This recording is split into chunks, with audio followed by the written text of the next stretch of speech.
శ్రీమాత్రే నమః. ఈరోజు మనం ఈ వీడియోలో అతిశక్తివంతమైన దుర్గాదేవి మంత్రాన్ని నేర్చుకుందాం.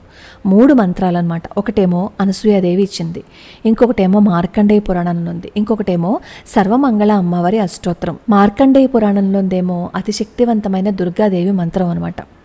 శుంభని అమ్మవారు సంహరించినప్పుడు అమ్మవారిని దేవతలు ఈ స్తోత్రంతోనే స్తుతించారనమాట.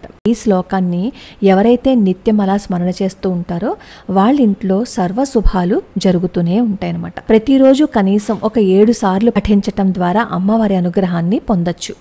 ఆ శ్లోకం ఏంటి అంటే, సర్వమంగళ మాంగళ్యే శివే సర్వార్థ సాధికే శరణ్యే త్ర్యంబకే గౌరీ నారాయణి నమోస్తుతే, శరణ్యే త్ర్యంబకే దేవి నారాయణి నమోస్తుతే. అంటే గౌరీ అనైనా చదువుకోవచ్చు, దేవి అనైనా చదువుకోవచ్చు అనమాట. ఎలా చదువుకున్నా పర్వాలేదు.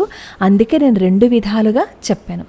ఇది ప్రతినిత్యం బొట్టు పెట్టుకునేటప్పుడు, అలా మనం ఏ పని చేస్తున్నప్పుడైనా సరే అలా స్మరణ చేస్తూ ఉంటే సర్వశుభాలు జరుగుతాయి. అలాగే మాంగళ్య రక్షా మంత్రం, ఈ మంత్రాన్ని అనసూయాదేవి సతీ సావిత్రీదేవికి ఇచ్చారనమాట.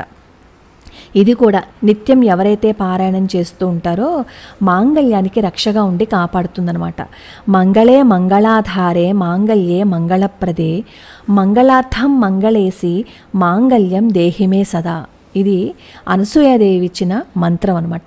ఈ మంత్రాన్ని కూడా నిత్యం జపించుకోవాలి. దీంతో పాటుగా ప్రతినిత్యం సర్వమంగళ అమ్మవారి అష్టోత్తరం ఉంటుంది.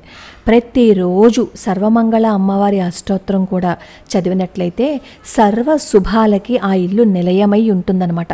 అమ్మా నాకు ఇది కావాలి అని అడగకుండానే అమ్మవారి అనుగ్రహం మన మీద ఉంటుంది.